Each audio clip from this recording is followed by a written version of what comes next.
இப்படி சிரித்து பேசியே ஆளை கவுத்துடுவா ராட்சசி என்று ரசித்து கொண்டே இருந்தான். அவளை பார்த்து ரிஷி தலையை உலுக்கி கொண்டான். அவள் அருகில் வந்தவுடன் ரிஷி எழுந்து சென்று அவர்கள் பேச்சு கேட்கும் தொலைவில் அமர்ந்து கொண்டான். பல நாள் கழித்து சலசலக்கும் அருவி போல் ஒரே பேச்சு சத்தமும் சிரிப்பு சத்தமும் அவன் காதில் விழுந்தது. தாமரை, வாங்க சாப்பிடுங்க, மணி ஆயிடுச்சு. உங்க அண்ணா, எங்க மாப்பிள்ளை எப்படி இருக்கான் சக்தி என்று கேட்கும்போது தாரணி அவள் காதை தீட்டி கொண்டு அமர்ந்து இருந்தாள். நீங்க 2 வாரம் முன்னால் பார்த்தபோது எப்படி இருந்தானோ அப்படியே தான் இருக்கான். என்ன சக்தி சொல்ற? கொஞ்சம் கூட மாற்றம் இல்லையா என்று தாமரை வாரினாள். சக்தி சிரித்தபடி, இன்னும் நம்ம தரு மாதிரி வாளு கொம்பு எல்லாம் முளைக்கலையா என்றுதான் கேக்குறீங்க? இன்னும் டெவலப் ஆகல அத்தை. எப்படியும் கல்யாணம் முடிவதற்குள் எல்லாம் வளர்ந்து விடும்னு நினைக்கிறேன். அப்பதானே தருக்கு பொருத்தமா இருப்பான். கண்டிப்பா வளர்ந்துடும்ல. உறுதி அத்தை, உறுதி. தரு மனிதனை கல்யாணம் செய்து வைக்க சொன்னால் மிருகத்தை கல்யாணம் செய்ய யோசனை சொல்றீங்க?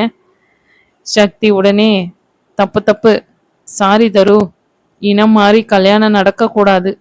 உன்னுடைய இனத்தை தான் நீ கல்யாணம் செய்யணும். எங்க அண்ணா உன் இனம்தான். என்ன அத்தை, நான் சொல்வது சரிதானே? தரு சக்தி தலையில் குட்டி, அச்சோ, எங்க அண்ணா பாவம், இப்படி ஒரு வானரத்தை கல்யாணம் செய்து என்ன பாடுபட போறாரோ என்று போலியாக வருத்தப்பட்டாள். சக்தி ரிஷியை பார்த்து, வானர கூட்டத்தின் தலைவர் இதற்கு எல்லாம் வருத்தப்பட மாட்டார், அப்படித்தானே அத்தை? தாமரை தலையை எல்லாம் பக்கமும் உருட்டினாள். செல்ல அத்தை, எனக்கு தான் சப்போர்ட். அவள் பேசுவதை கேட்ட ரிஷிக்கு புறையேறியது. தரு, என்னம்மா, உன் மகனை வானரம்னு சொல்றா, அதற்கு இப்படி தலையாட்டுற? விடுதரு, சின்ன குரங்கு அப்படிதான் குறும்பு செய்து மரத்துக்கு மரம் தாவிக்கிட்டு இருக்கும். சந்தோஷமா இருந்துட்டு போகட்டும். கல்யாணமானா பிறகு இந்த கூட்டத்தில் வந்தால் சரியா போயிடுவா. அப்படித்தானே சக்தி? அத்தை, நீங்க எனக்கு சப்போர்ட் செய்தீங்க என்று பார்த்தால் இப்படி கவுத்துட்டீங்களே. என் கூட பேசாதீங்க. அண்ணா, இப்படி பேசாமல் அமைதியே இருந்தீனா என்ன அர்த்தம்? விடுதரு, சின்ன குழந்தை, சொன்னதுக்கெல்லாம் எதுக்கு இப்படி ஃபீல் செய்துக்கிட்டு? அவ வளரட்டும், அப்புறம் அவளை ஒரு கை பார்த்துக்கலாம். சக்தி ரிஷியிடம் பழுப்பு காட்டி தருவிடம், உன்னை கல்யாணம் செய்து பரத் அண்ணன் படும் அவஸ்தையை விட உங்க அண்ணன் கம்மியா தான் கஷ்டப்படுவாரு. தாமரையும் சக்தியும் ஆய்ஃபை தட்டி கொண்டனர். தாமரை சக்தியிடம், என்ன மேடம், இப்போ கல்யாணத்துக்கு சம்மதம் தானே? அத்தை, நான் இன்னும் மாப்பிள்ளையே பார்க்கலையே. அவரிடம் பேசல, பார்த்து பேசி அப்புறம் சொல்றேன் என்று ரிஷியை பார்த்து கண் அடித்து கூறினாள். சீக்கிரம் பேசிட்டு சொல்லு என்று தாமரை சிரித்து விட்டாள். அவருடன் பேச நேரம் இருக்கா? கேட்டு சொல்லுங்க அத்தை என்றபோது தாமரை அவள் காதை பிடித்து வலிக்காமல் திருகினாள். அச்சோ அத்தை, அத்தை வலிக்குது. நான் ரிஷியுடன் பேசணும். கோயிலுக்கு போயிட்டு வரட்டா? எனக்கு டைம் இல்லை, அப்புறம் பார்க்கலாம் என்று நகர்ந்தான். சக்தி முகம் காத்து போன பலூன் போல ஆனது. அதை கண்டு தாமரை, சக்தி கண்ணா, அவனிடம் நீ அமெரிக்காவில் இருந்து சொல்லாமல் வந்துட்ட என்று கோபம்டா. கொஞ்சம் பொறு, அவனே மலை இறங்கி வரட்டும். தருவும், ஆமாம் சக்தி, அண்ணாக்கு உன் மேல கொஞ்சம் கோபம். எல்லோரும் அவளையே குற்றம் சொன்னவுடன், என்னையே சொல்றீங்க? அவர்தான் ரிஷின்னு எனக்கு எப்படி தெரியும்? தாமரை, நீயே அவனிடம் பேசி உன் பிரச்சனையே தீர்த்துக்கோ. சரியத்த, மனதில் என் நந்துவை எப்படி வலிக்கு கொண்டு வரணும்னு எனக்கு தெரியும் என்று தேற்றிக்கொண்டாள். ரிஷி அலுவலகம் கிளம்பி சென்று அவன் அன்னைக்கு அழைத்து, நாளை காலை கோயிலுக்கு போகலாம் என்று சொல்லிடுங்க. இன்று எனக்கு நிறைய வேலைகள் இருக்கு. ஏற்கனவே பிளான் செய்த வேலைகள், அதையெல்லாம் தள்ளி போட முடியாது. அந்த பக்கம் தாமரை, யாரை கிளம்ப சொல்ற ரிஷி? நம்ம வீட்டு கண்ணுக்குட்டியா? எல்லாம் உங்க மருமக ராட்சசிய தான், என் செல்ல பொண்டாட்டிய தான் சொல்றேன். தாமரை அதிர்ச்சியாக, என்னடா சொல்ற? டே ரிஷி, உனக்கு கல்யாணம் ஆயிடுச்சா? என்னடா நடக்குது? ஆடு மாடு கோழி எல்லாம் நடக்குது அம்மா. நீ நம்ம பண்ணையில இருக்கியா ரிஷி? அதுங்க நடக்கிறத இத்தனை அதிசயமா சொல்ற? அம்மா, சும்மா பேசி டென்ஷன் ஆக்காதங்க. கல்யாணம் ஆனாதான் பொண்டாட்டி இல்லை. தாமரை பணிவாக, சரிங்க சார், அவளிடம் சொல்லிடுறேன், வச்சிட்டுமா சார் என்று சந்தோஷமாக பேசி முடித்தாள். தோட்டத்தில் தாரிணி சக்தியிடம், சக்தி, உனக்கு எங்க அண்ணாவை கல்யாணம் செய்ய சம்மதம் தானே? சக்தி உடனே, என்ன தெரு இப்படி கேட்ட? உண்மையை சொல்லணும் என்றால் முதலில் இஷ்டம் இல்லாம கல்யாணத்தை எப்படி நிறுத்த என்று யோசித்து கொண்டு வந்தேன். ரிஷிதான் நந்து என்று தெரிந்தவுடன் என்னுடைய சந்தோஷத்திற்கு அளவே இல்ல தரு என்று அவள் கண்களில் காதல் வழிய கூறினாள். இல்ல, அங்க சென்னை அமெரிக்கா வாழ்க்கையை விட்டு இந்த பட்டிக்காட்டில் வந்து இருக்க உனக்கு சம்மதமா? அப்படி என்ன இருக்கு? இங்க பிறந்து வளர்ந்த எனக்கே இங்கிருந்து எப்போ போவோம் என்று இருக்கு. அதனாலதான் சக்தி மனதில் என் நந்து இருக்கிற இடம்தான் எனக்கு சொர்க்கம் கூறிக்கொண்டாள். எனக்கு எப்பொழுதும் சென்னையை விட நம்ம ஊர் தான் பிடிக்கும் தரு. உனக்கே இது தெரியும். எனக்கு உங்க அண்ணனை கல்யாணம் செய்து கொள்ள முழு சம்மதம் என்று சக்தி கூறினாள். எதுக்கு இத்தனை கேள்வி? ரிஷி அண்ணாவே உன்னிடம் சொல்லுவார் என்று தரு பேச்சை மாற்றினாள். சக்தி ஊஞ்சல் ஆடிக்கொண்டு ராகத்தோடு, திருவாரல் ரிஷிநந்தன் புகழ் அமெரிக்கா வர பரவி இருக்கு, இங்க இருக்கிற உனக்கு தெரியல, நீ சுத்தம் மோசம் தரும். திருவாரல் ராம் அவர்களே, உங்க அண்ணனை போல் ஒருவர் இந்த உலகத்தில் இனி பிறந்துதான் வரணும் என்று சர்டிபிகேட் கொடுத்திருக்காரு என்று இழுத்து கூறியவுடன் தாரணி, ஹே, எங்க அண்ணன் புகழ் பாடுற மாதிரி தெரியலையே, இதுல ஏதோ உள்குத்து இருக்கிற மாதிரி இருக்கு. தாரணி கன்னத்தை பிடித்து, இதெல்லாம் ஒன்றும் இல்லை தரு, எங்க அப்பா சொன்னதை சொன்னேன். எங்க அப்பா உங்க ரிஷி அண்ணனை நல்லவரு வல்லவரு என்று புகழ்ந்து தள்ளுறாரு. உங்க அண்ணன் புராணம் கேட்டு என் காது ஓட்டையே பெரிதாகி விட்டது என்றால் பார்த்துக்கையேன். அவள் பேசுவதை கேட்ட தரு, ஹே மாமா, எங்க அண்ணன் புராணம் பாடுனதால உனக்கு பொறாமையா? சே, என் நந்து மேல நான் பொறாமப்பட முடியுமா? கொஞ்சம் கோபம்தான் என்று சக்தி கூறினாள். அடி பாவி, ரிஷி மட்டும் இதை கேட்கணும், உனக்கு அப்புறம் இருக்கு. என்னிடம் அவர்தான் ரிஷி சொல்லி இருந்தால் இந்நேரம் என்று இழுத்து ஒன்று கூறாமல் விட்டாள். தரு கிண்டலாக, இந்நேரம் போடி என்று வெக்கப்பட்டு, குழந்தைக்கே ஏற்பாடு செய்திருப்பேன் சொல்ல வந்ததை மாற்றி, உனக்கு எப்போவோ அண்ணி ஆகியிருப்பேன்னு சொல்ல வந்தேன். தரு நம்பாமல் பார்த்தாள். அதை சக்தி கண்டுக்கவே இல்லை. சக்தி என்ன சொல்ல வந்தாள் என்று ரிஷி யூகித்து சிரித்து கொண்டான். இந்த வெயிலில் வீட்டிற்கு நடந்து போகணுமே, நாங்க தோட்டத்தில் இருப்பது தெரிந்தால் கண்டிப்பா ரிஷி வருவான். இவர்கள் பேசுவதை எல்லாம் ரிஷி கேட்டு சிரித்து கொண்டு உடனே தோட்டத்திற்கு விரைந்தான். தரு ஊஞ்சலை ஆட்டிவிட்டு என்று சக்தி மரத்தில் கட்டியிருந்த ஊஞ்சலில் அமர்ந்து தள்ளிவிட சொன்னாள். தரு அலறியபடி, உன்னை ஆடாவிட்டா இன்று நாள் முழுவதும் ஆட்டிக்கொண்டு இருப்ப.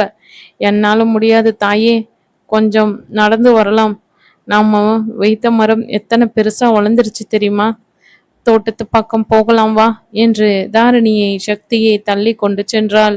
சக்தியும் தருவும் அவர்கள் சின்ன வயதிலிருந்து தோட்டத்தில் ஒவ்வொரு பிறந்தநாள் அல்லது ஏதாவது முக்கியமான சந்தோஷமான விஷயம் நடந்தால் ஒரு மரத்தை நட்டு விடுவார்கள் என்று அந்த இடம் நந்தவனமாக மாறியிருந்தது.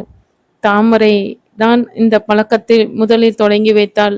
அந்த இடத்தை பார்க்கும்போது சக்திக்கும் தருவுக்கும் பழைய ஞாபகம். அத்தனை மரமும் பழங்களால் நிரம்பி இருந்தன. சக்தி ஒவ்வொரு மரத்தையும் ஆசை தீர தொட்டு பார்த்து கொண்டாள்.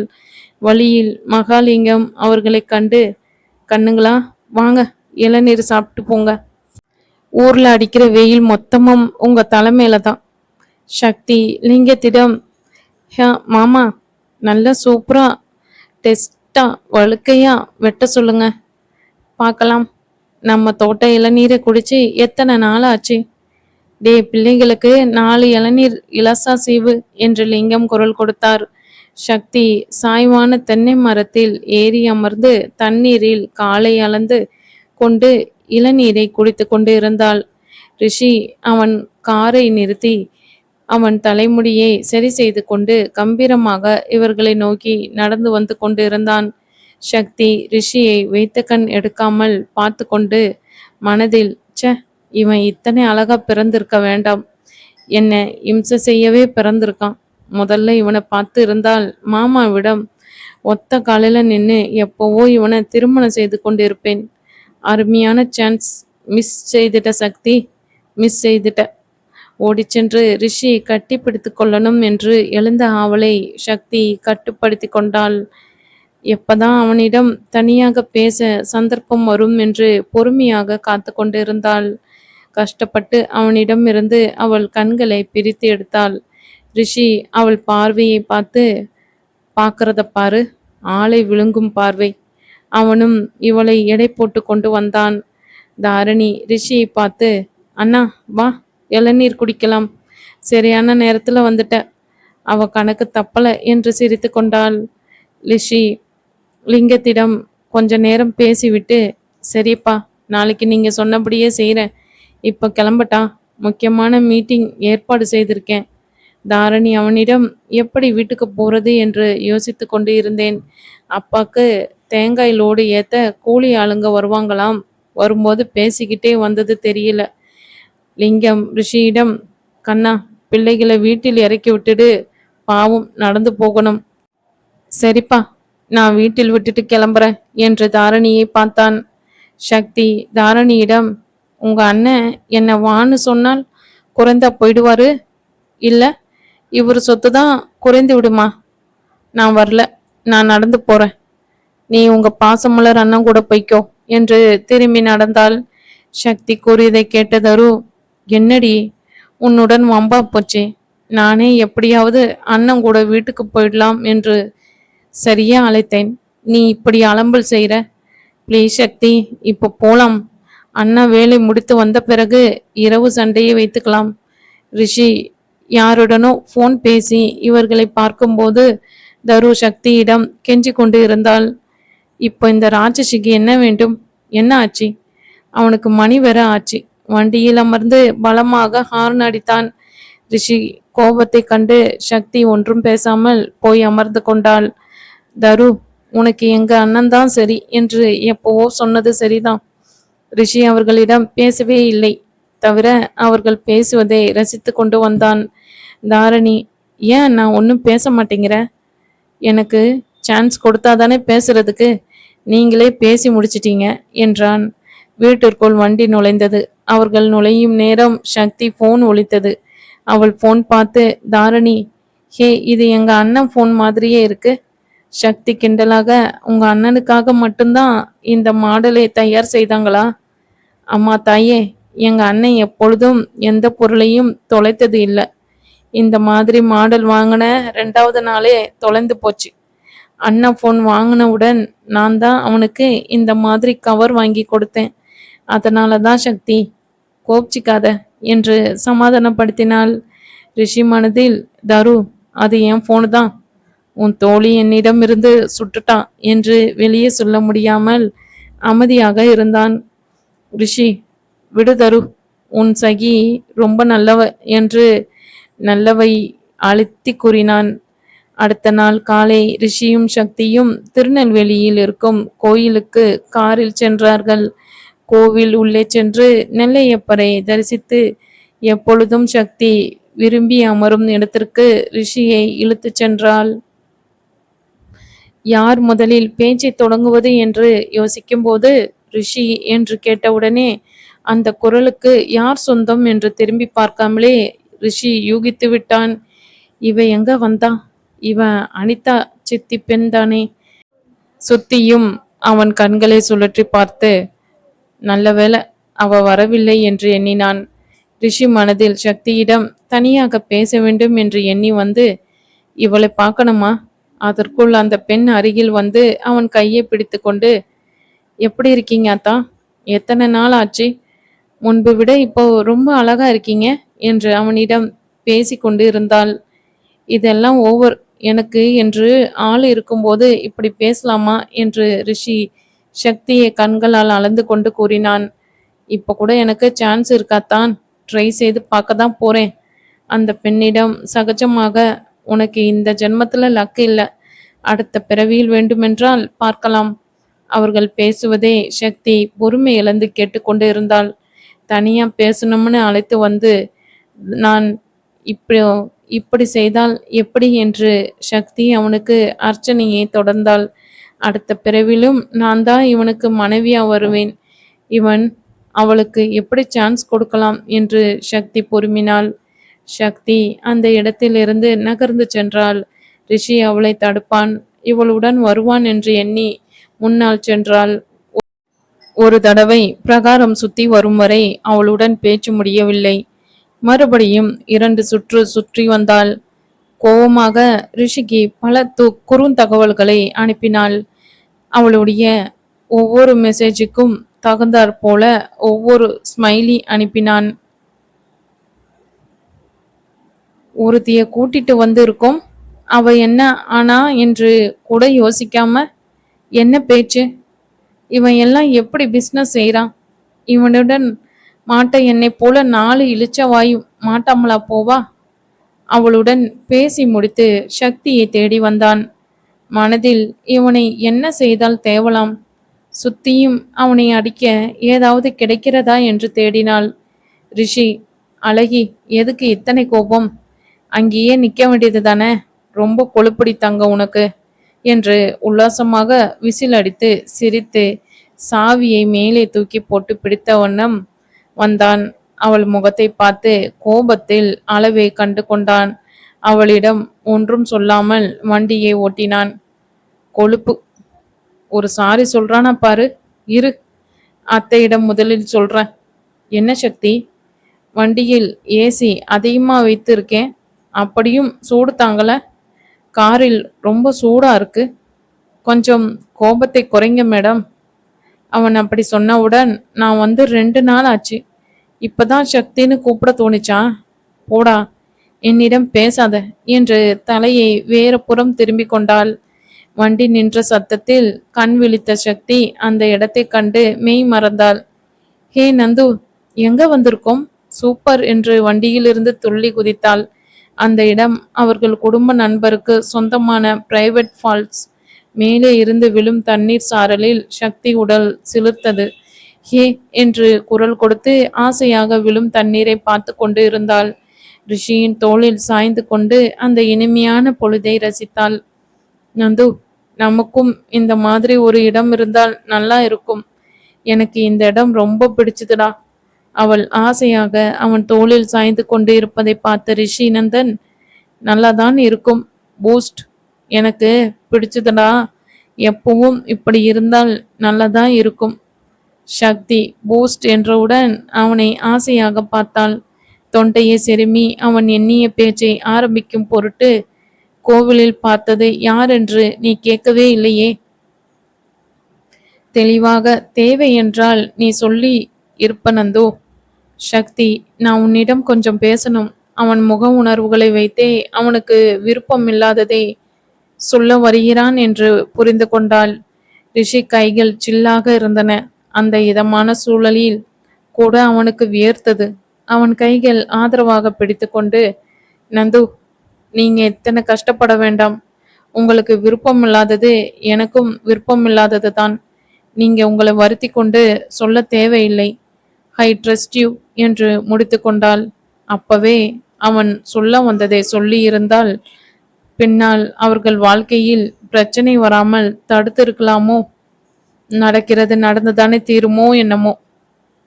தேங்க்ஸ் சக்தி, நான் உன் மேல வைத்த காதல் உண்மையானது, எப்பொழுதும் அது மாறாது, கூடுமே தவிர குறையாதுடா, அதை நீ புரிந்து கொண்டால் போதும் சக்தி என்று அவள் கைகளை அழுந்த பிடித்து கொண்டான்.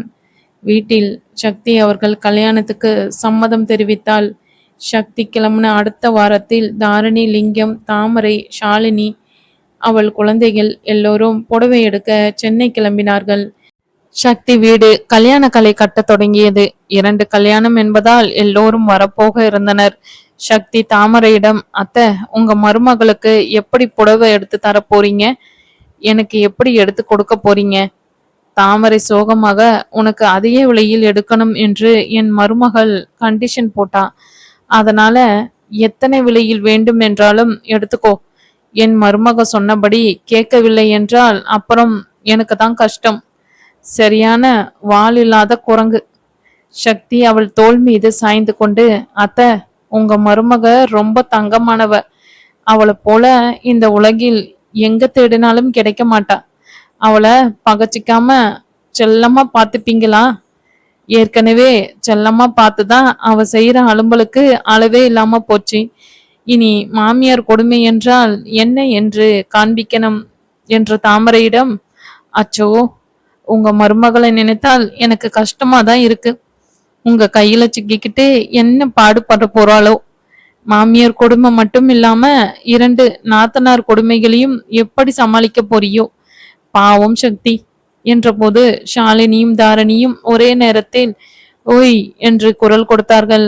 அச்சோ, நீங்க இருப்பதை நினைக்காம பேசிவிட்டேன் என்று குறும்பாக சொன்னவுடன் ஷாலினி, அடி கழுத, நான் சும்மா இருக்கேன். என்னிடம் நாத்தனார் கொடுமை பற்றி சொல்றியே, சின்ன பெண் விட்டால் ரொம்ப பேசுற என்று காதை திருகினாள். தரு, அப்படி சொல்ல அக்கா என்றபோது சக்தி, திருநெல்வேலி அருவாள் மட்டும் பெரிதில்ல, என் ஆத்தனார்கள் வாயும் அது போலவே நீளந்தான் போல என்று அப்பாவியாக கூறினாள். உன்ன என்று இருவரும் அடிக்க துரத்தினார்கள். காஞ்சிபுரத்தில் அவர்கள் புடவைகளை அள்ளிக்கொண்டு வந்திருந்தனர். ரிஷி வேலை இருப்பதனால் வரவில்லை என்று விட்டான். திருநெல்வேலியில் கல்யாணம் என்பதால் சென்னையில் பெரிய விருந்துக்கு ராம் ஏற்பாடு செய்திருந்தார். சென்னையில் பரத் தாரணியும் சக்தி ஓட்டி தள்ளினாள். சக்தி ரிஷி இருந்தால் நல்லா இருக்கும் என்று எண்ணும்போது வாசலில் அவன் குரல் கேட்டது. எங்கும் நந்து மாயம்தான் சக்தி, உனக்கு